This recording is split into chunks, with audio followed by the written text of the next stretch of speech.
વીએસની રસોઈમાં આપણું સ્વાગત છે. આજે આપણે બનાવવાના છે આલુ સેવ. તો ચાલો એની રેસીપી જોઈ લઈએ. સૌપ્રથમ આપણે 1.5 કિલો બટેકા લીધા છે. એને આપણે ક્રશ કરી લઈએ અને હંચામાં કાઢી લેવાનું છે. આપણે આ ચકડી ચડાવવાની એટલે ગઠ્ઠા ન રહે.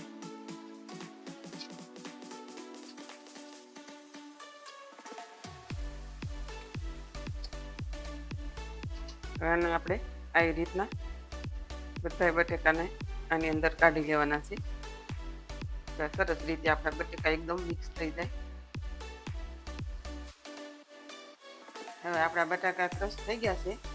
તો હવે આપણે એને મસાલા કરી લઈએ. અને બીજું કે આપણે બટેકા જો વેફોલી તમારે સેવ પાડવી હોય તો આને 2 થી 3 કલાક જેવા ફ્રીજમાં મૂકી રાખવાના, તો તમારી સેવ સારી પડશે.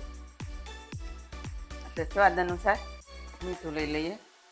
આ 1 ચમચી આપણે ચાટ મસાલો લેવાનો છે.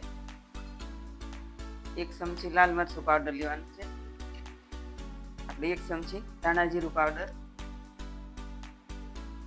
1 ચમચી મરી પાવડર અને 1 ચમચી આપણે શેકેલા જીરાના પાવડર છે. આપણે બધી વસ્તુ સાળીને લેવાની છે.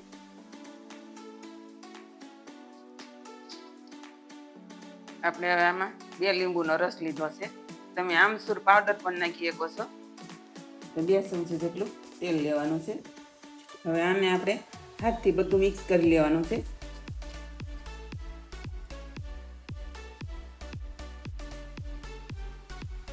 હવે આપણો મસાલો બધો મિક્સ થઈ ગયો છે. તો આપણે આમાં લોટ એડ કરી દઈએ.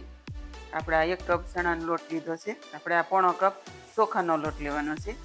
હવે આપણે આને મિક્સ કરી દઈએ. જો આપણે લોટની જરૂર પડશે તો આપણે લોટ એડ કરીશું.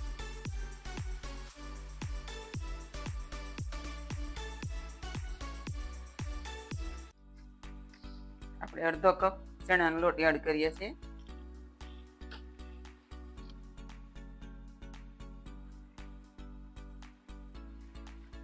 હવે આપણો લોટ બંધાઈને રેડી થઈ ગયો છે. આપણે આમાં 2 ચમચી તેલ નાખી લોટ મસળી લઈએ.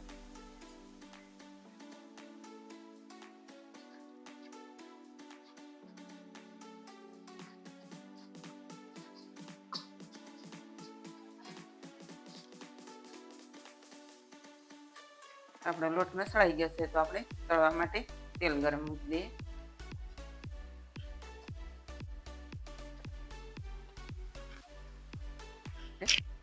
હવે આપણે આ જાળી નાખી દઈએ ઝીણી.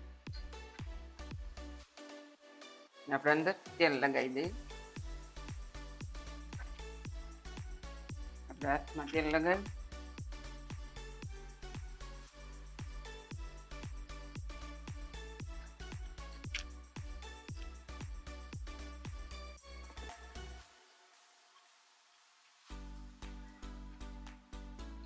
આપણે તેલ લગાવી દઈએ.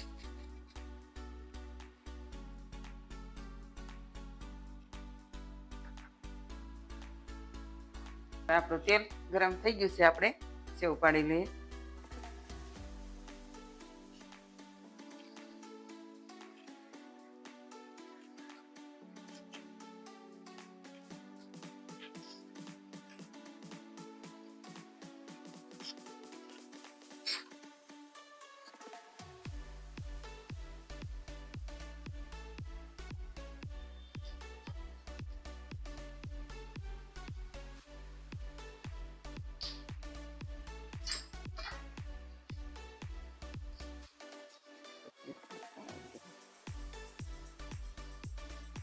આપણે સેવ તળાઈ ગઈ છે. આપણે કાઢી લઈએ.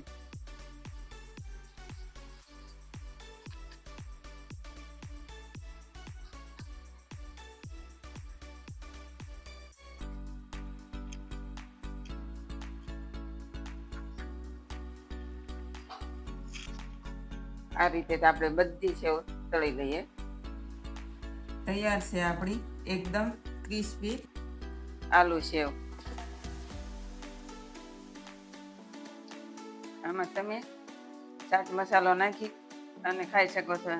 નાના બાળકોને નાસ્તામાં આપી શકો છો અને નાની મોટી ભૂખમાં પણ ખાઈ શકો છો. તમને જો મારી રેસીપી ગમી હોય તો મારા વિડીયોને લાઈક કરો, શેર કરો અને સબસ્ક્રાઈબ કરો.